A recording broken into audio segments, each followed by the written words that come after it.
យោធាថៃនៅថ្ងៃទី27ខែកញ្ញាឆ្នាំ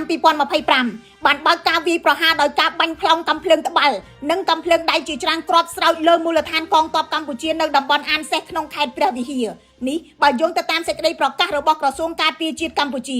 ក្រសួងការពារជាតិឲ្យដឹងថាការវាយប្រហាររបស់យោធាថៃមកលើកម្ពុជាបានចាប់ផ្ដើមនៅម៉ោង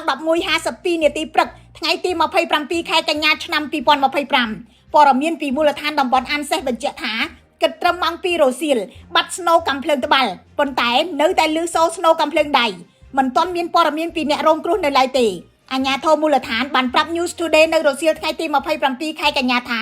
ប្រជាជនរាប់សិបនាក់នៅតាមភូមិស្រុកក្នុងតំបន់អានសេះនិងតំបន់ក្បែរនោះបានសម្រុកចាកចេញពីផ្ទះសម្បែងតាមគោយន្តម៉ូតូនិងរថយន្តឆ្ពោះទៅជំរកភៀសសឹកពោ 5000 ដើមនៃខេត្តព្រះវិហារអ្នកនាំពាក្យក្រសួងការពារជាតិលោកស្រីម៉ាលីសុជាតាបាននិយាយនៅក្នុងសេចក្តីថ្លែងការណ៍ថាកងទ័ពកម្ពុជាកំពុងតែតាមដានការវិវត្តនៃសភាពការប្រកបដោយការប្រុងប្រយ័ត្នខ្ពស់បំផុតហើយនៅតែត្រៀមខ្លួនយ៉ាងពេញលេញដើម្បីការពារអធិបតេយ្យភាពជាតិក្រសួងបានគូបញ្ជាក់ថាកម្ពុជាបដិញ្ញាអនុវត្តកិច្ចព្រមព្រៀងបទឈប់បាញ់ទ្វេភាគីហើយក្នុងពេលជាមួយគ្នានោះបានអំពាវនាវឲ្យប្រទេសថៃគោរពយ៉ាងតឹងរ៉ឹងនៅបទឈប់បាញ់ដើម្បីបញ្ជៀសគំរាមកំហែងទៅដល់ស្ថិរភាពដែលផុយស្រួយនៅតាមព្រំដែនក៏ប៉ុន្តែអ្នកនាំពាក្យកងទ័ពថៃលោកវិនថៃសុវរីបានច្រានចោលហើយចោទទាហានកម្ពុជាថាជាអ្នកបង្កហេតុមុន